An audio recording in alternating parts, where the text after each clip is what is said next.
Hi, everybody. Hi. I'm going to move around a little bit, so I'll just talk loud when I'm not right here, if that's okay, because I need to move.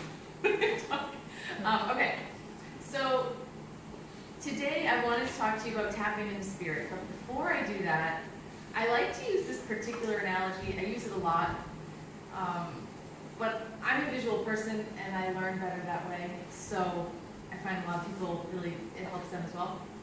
Now this is an analogy from Abraham Hicks, which is their upstream and downstream analogy. I don't know if you're familiar with it, but you probably are.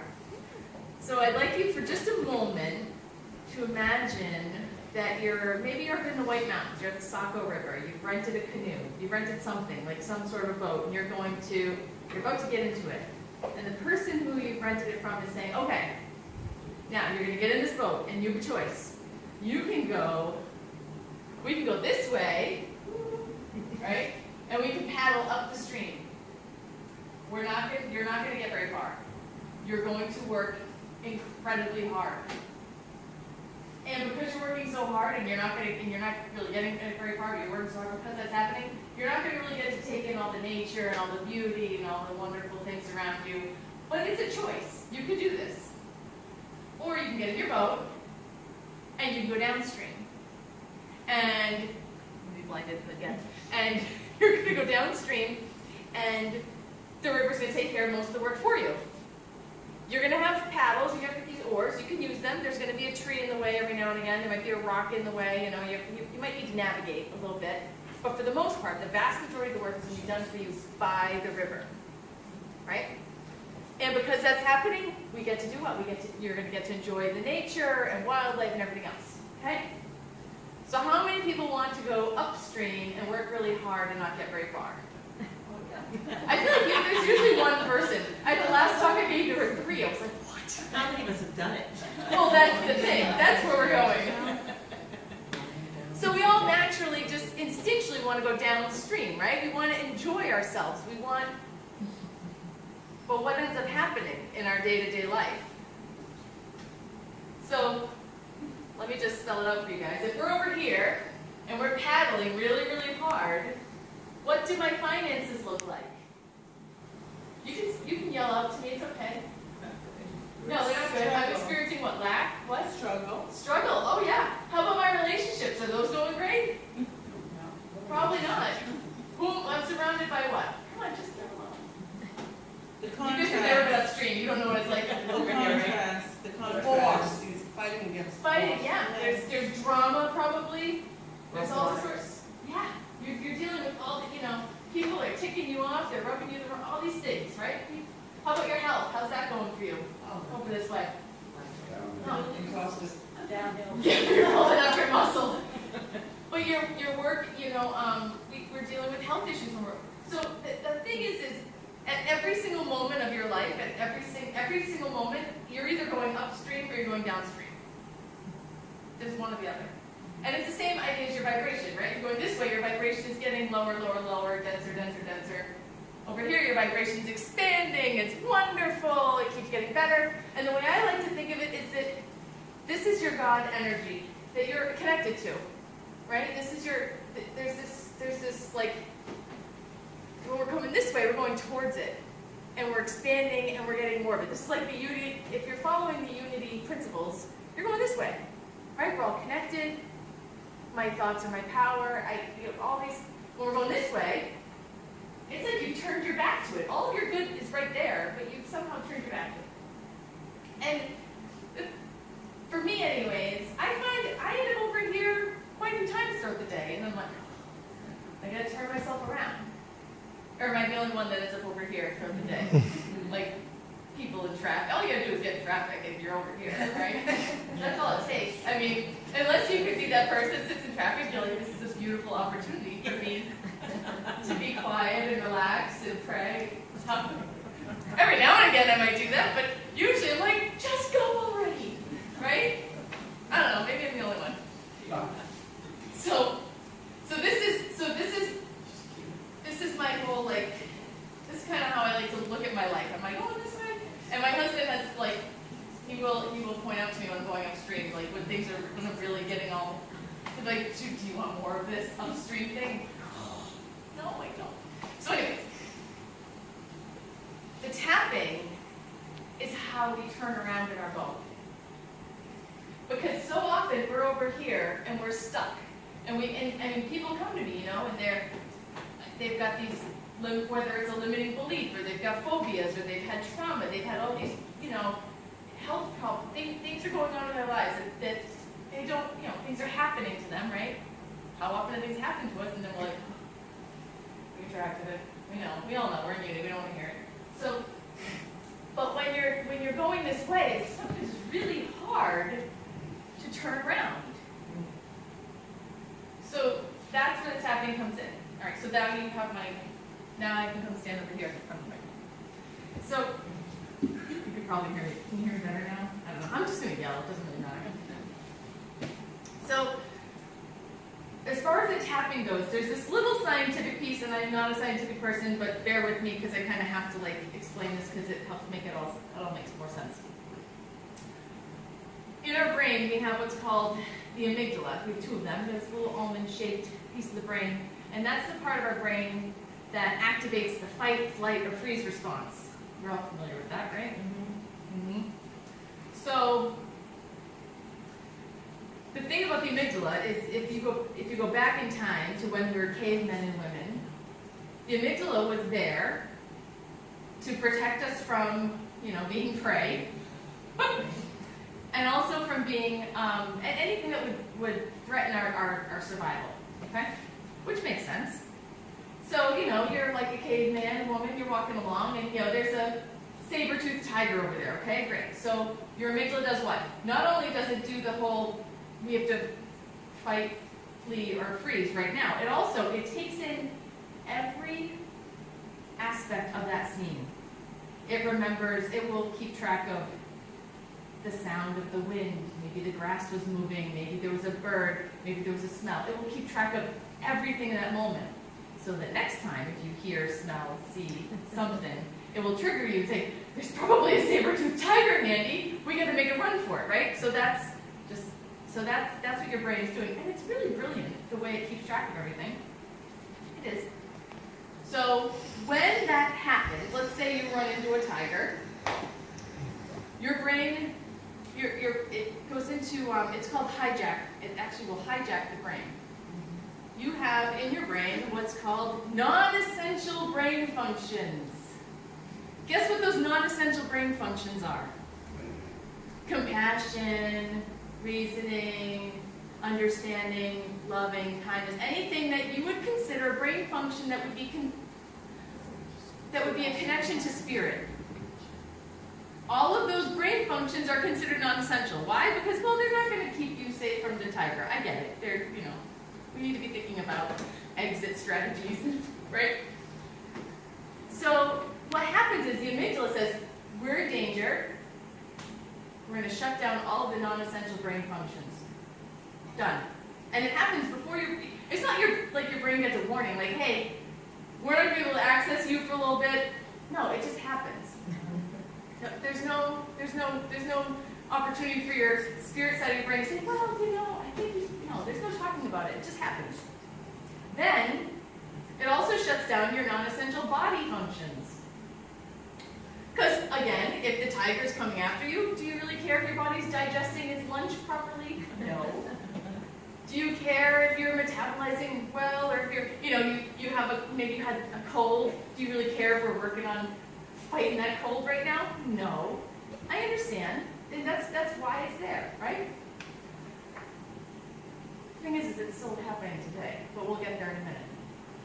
The other danger that your amygdala is looking out for, it's not just the physical danger, like the fact that you could be prey, it also doesn't want you to get kicked out of your tribe. Because when you were a caveman or woman, the only way you were surviving is if you fit in with your tribe. If you were a loner caveman or woman, you were somebody's lunch. That was why we survived. We had the tribes. So the amygdala, back all that time, a long time ago, it was keeping track of where you fit in. Didn't want you to, rock the boat. Didn't want to get you kicked out of the tribe. So it was always keeping track of where you fit in and, you know, all of that good stuff. You guys see where I'm going with this? I think you have an idea. So, fast forward to today. Our amygdala has evolved. There's really not a whole lot of physical danger. I mean, there's not a whole lot of times with, I mean, how many people here would even consider themselves having like really experience, like fight or flight, right? You say, most people say like, well, I've almost never even had a fight or flight response. The thing is most people have it a few times a day and don't even realize it. Because your amygdala has evolved, and it has evolved to keep track of where you fit in with your tribe. And your tribe could be your coworkers, your neighbors, your family, your friends. It could be anybody. It could be this community. This is your tribe, where you're fitting in. And it wants to know, so what it's doing is it's judging. It's keeping track of where this one is and where that one is and where you fit in. Are you doing better? Are you doing worse? It's letting you know when you're not doing so great. And it's also letting you know when you're going too far out of the comfort zone. Oh, no, they may reject you. It's worried about embarrassment, failure. Does this sound like anything to anyone? Because I'm reading about this and I'm learning about this and I'm like, holy crap. The amygdala is the ego. It's actually hardwired. Ding, ding, ding. It can actually shut off our access to our spirit self in the name of survival. So I just want everybody to take a minute, like soak that in. Like that's huge. So this is where the tapping comes in. Tapping has been scientifically proven to reduce the cortisol levels. When your amygdala gets activated, and when it says you're in danger, and it does that whole thing with the fight or flight or freeze, cortisol gets released into your body. Blood starts pumping your muscles and your heart, you're all angry, you're all fired up, whatever it is, whatever's happening, and all that other stuff gets shut down. When you start tapping, you reduce that cortisol. It doesn't necessarily take away the problem, but it does take away that hijacking of the brain. So all of a sudden, you have two sides of the story. And I have a beautiful example of that. This happened 6 years ago, 7 years ago? It was a long time ago. Not that long, but long enough ago.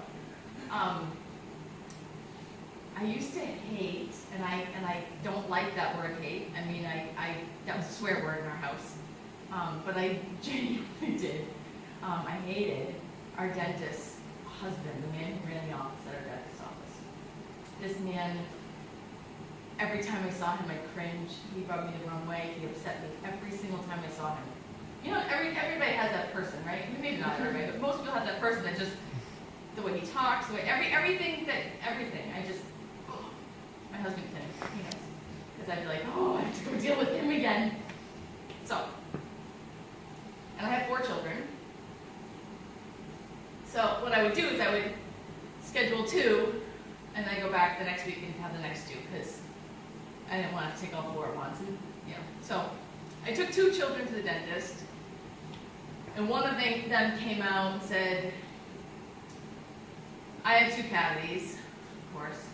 The next one comes out, I need sealants, So like the $300 visit became an $800 visit, you know, and the guy's behind the counter and he's just there to upset me, I think, you know. Like I'm convinced that he's just there to like, it's so silly when I tell the story now. But anyways, so I was all mad and they said, you know, do you want to schedule? No, I don't want to schedule right now. Get the heck out of here. And I'm back here, all upset. And I stewed on it for a few days. By the way, guys, I was upstream, and obviously it's upstream, right?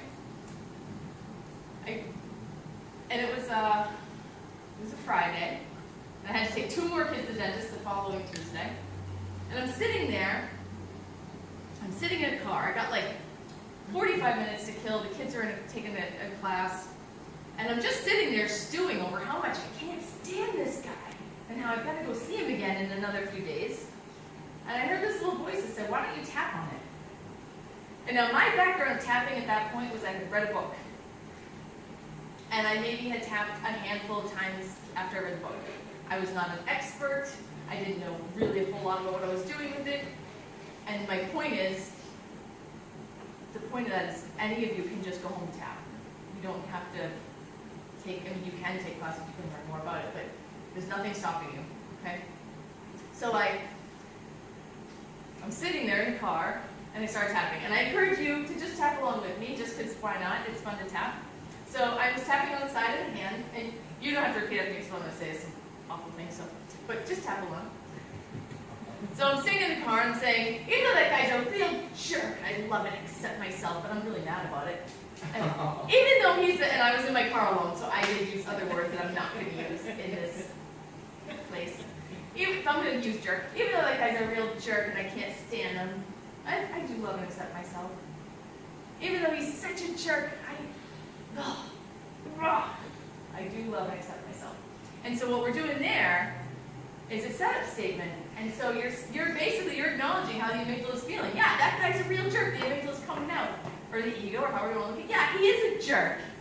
Yeah. But I do love and accept myself. I'm just setting it up. I'm just planting a little seed. That's all.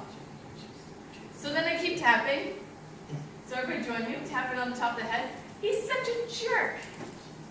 Inside eyebrow. Why does he dress that way? I went on. I really ripped this poor man apart. I hate the way he talks. He's such a jerk. I know he's not really smiling at me. Oh, I can't stand that guy. And after a few minutes of me tapping on, venting, on how much I really didn't like this person, this voice kind of started to pop in my head saying, actually, every time you step foot in there, you are the worst version of yourself that you could possibly be. So then I'm tapping along and I'm thinking about what a jerk I am every time I step foot in that dentist office, which is true, I was a jerk. And then I thought, oh, and he's smiling at me. And then I tap the wrist together. And he's being nice to me, even though I'm being a jerk. So I started to feel compassion for this man and appreciation for this man. But then, it's not done yet, then the voice in my head says, why does it have to cost so much money? Because if you've ever had to take 4 kids to the dentist, it's really expensive. So then I'm right back to the angry with the ego and the, why is it so expensive? Every time I step foot in there, it's almost $1,000. Do they need that marble countertop? So then I start picking apart, like their cars that they drive and his fancy clothes. He's just rubbing it in that they're charged so much money at the dentist. I'm going through this whole venting thing. She's right this that. Nobody else has ever felt this way about the dentist, right? It's just me. So as I'm tapping through, again, that voice pops in. And the voice says, do you remember that time that he said, just pay me whatever you can? Do you remember that time you missed your appointment and he didn't charge you the $50 a kid that he's supposed to charge you? And do you remember that time it was 800 and something and he said, just give me 800? Do you remember that time? And do you remember what a jerk you were to him? And do you remember how he was smiling at you? Was it a fake smile? Probably. I was being mean to him. And he was being nice to me. So what happened was in about 10 minutes, it might have been more like 12, but it was a short amount of time, I did that tapping. And when you tap, what happens? It's just that simple. The amygdala's got its beliefs, right? This guy's a jerk. Everything's terrible. It's so expensive. The truth, and what's happening is I can't get at my spiritual side. That other part of my brain is like, we're locked out. You can't hear the other side, right? Just from tapping, it opens up the other side. So, and it obviously brought in those beautiful thoughts. So in that short amount of time, I started to feel appreciation for this man. I started to feel gratitude for the whole office.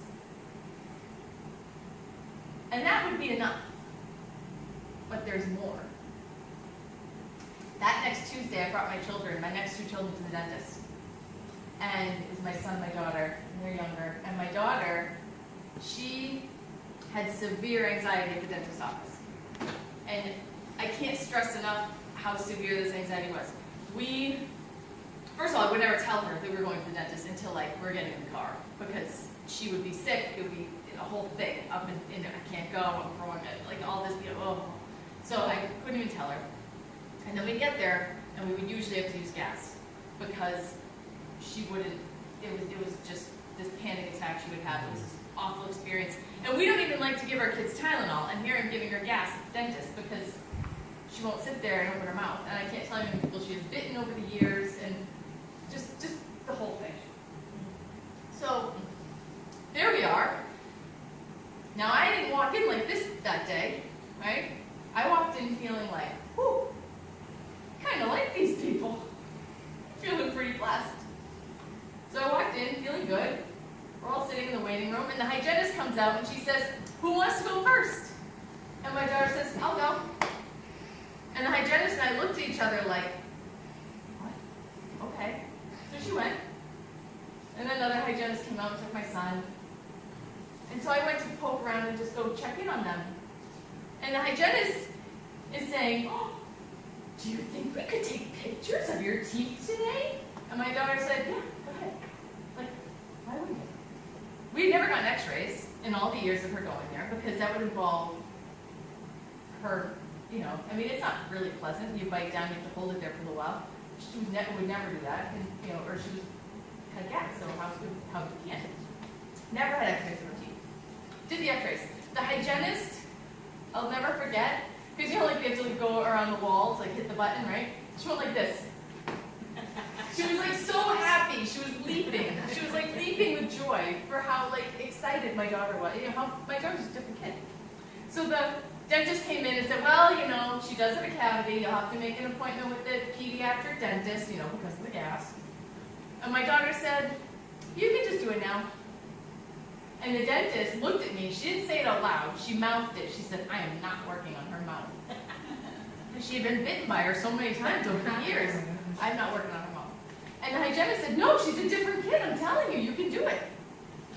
So sure enough, they came at her with the giant needle. Why are the Novocaine needles a foot long still in 2000 whatever? I don't understand.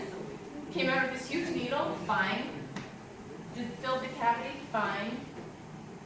We never had a problem since. My daughter is now braces, palate expander, all sorts of things. We haven't had a problem since. So then I said, what the heck happened? Right? Like, how did this happen? The more I started learning about EFT, and I learned in our first 6 years of life, we take on vows. We vow, because of our tribe, right? Specifically our first 6 years, but really our whole childhood. Because when I'm going back in time, I'm thinking, geez, I love going to the dentist. I never had a cavity. I never had a problem. It was always fun.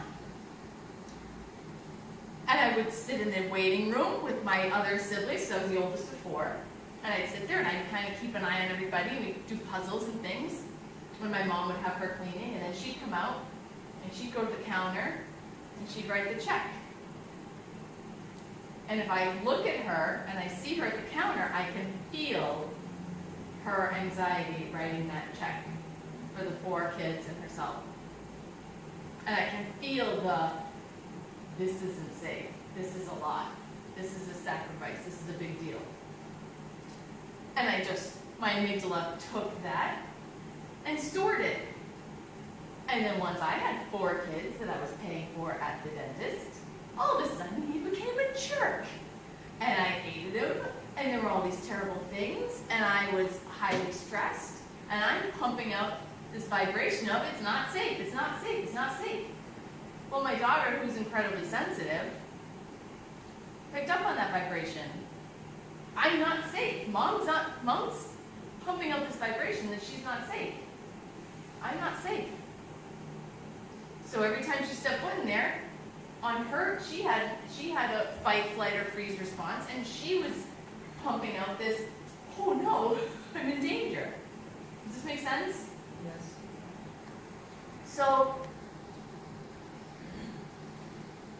what I wanted to really impart on everyone today is the importance of connecting to our spirit, right? Which is, of course, coming downstream But knowing that all you have to do is tap, and we'll go through it again before I'm done, so you can make sure you're comfortable with the points. And then we'll do it for the workshop, and what we'll do is we'll use tapping for our physical pain, we'll increase our energy, we'll talk about sleep, and then if we have time, we'll do other stuff too. So it'll be great.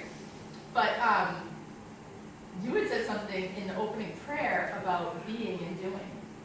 And I was like, there it is, right? We're going upstream, we're doing.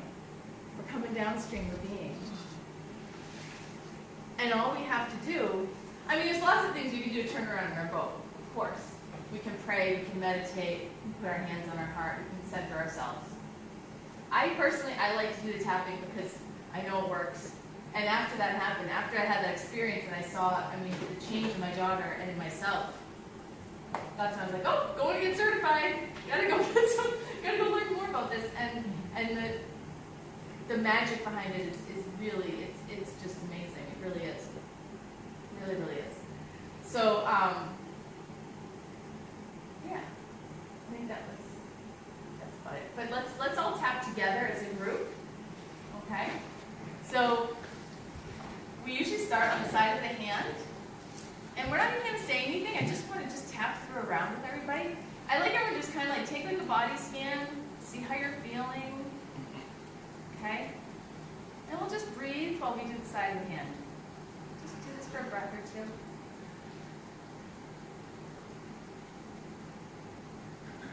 And then I'd like you to come to the top of your head, just tap there for a moment. And if you're the kind of person that likes to have a deep breath every time, you can. If not, you can just focus on your normal breath. And then we go to the inside of the eyebrow. And then the side of the eye. Under the eye. Yawning is normal with tapping, by the way. Energy is moving. Under the nose.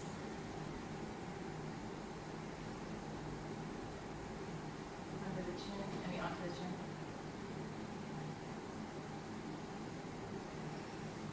Collarbone. This is my favorite.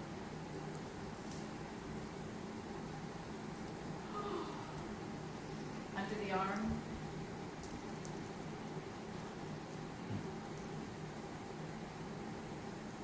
And then we tap our wrist, yeah. So take a minute, put your hands on your heart. Just take a minute and see how you're feeling now. You did that body scan just a minute ago. How are you feeling? Are you feeling more relaxed? Feeling more centered? What we're doing when we're tapping, these are our meridian channels. They're moving through our body. I like to think of it as CPR for our energy system. How are we doing? We're good? Yeah? Okay. So what I'd like to do is a little more tapping, because I love to tap, and we'll kind of tap right into our meditation. Okay? Before I do that, though, I just hope we all can remember when we are paddling upstream, especially if you everyone in here. I like, sometimes we don't realize we're upstream, right? Sometimes we need a reminder. So I encourage all of you to just kind of, if you notice that someone in this group is paddling upstream, just say, hey, let's just tap for a minute. Let's turn around in the boat. You know? Yes. Right now we're doing, we want to be being. We want to be one with the God within. So, let's all tap on the side of the hand again. And I'm going to say things and you can repeat after me if you'd like to. Okay?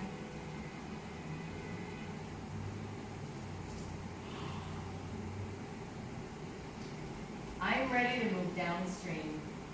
I am ready to move downstream. Because I love and accept myself. Because I love and accept myself. I am ready to move downstream. I am ready to move downstream. I am connecting connecting to my higher self. I'm connecting to my higher self. And I deeply and completely love and accept myself.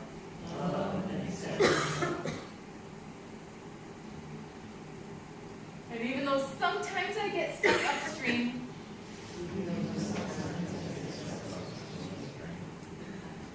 and I get caught up in working too hard,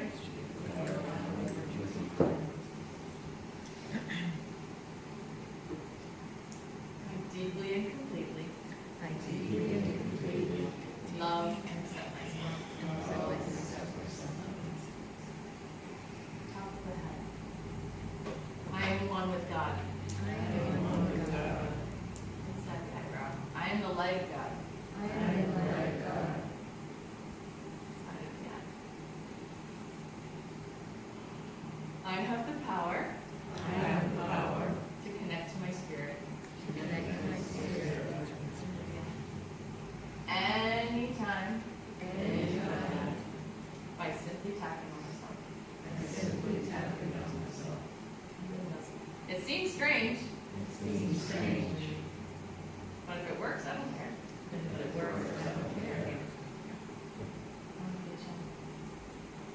I do love and accept myself. I do love and accept myself. I am one with God. I am one with God. I am one with all. I am one with all.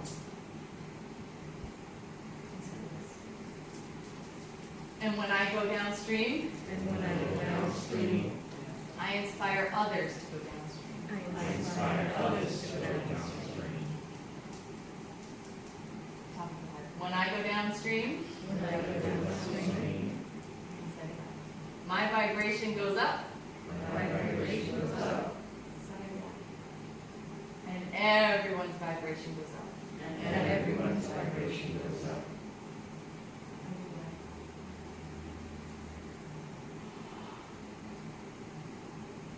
I am one with spirit. I am one spirit. I am one with God. I am one with God.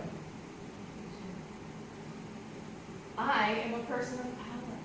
I am a person of power.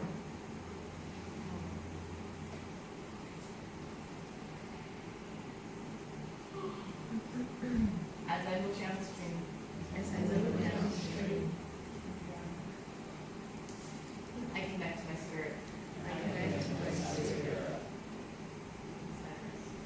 I am one with spirit. I am one with spirit. So now I'd like you to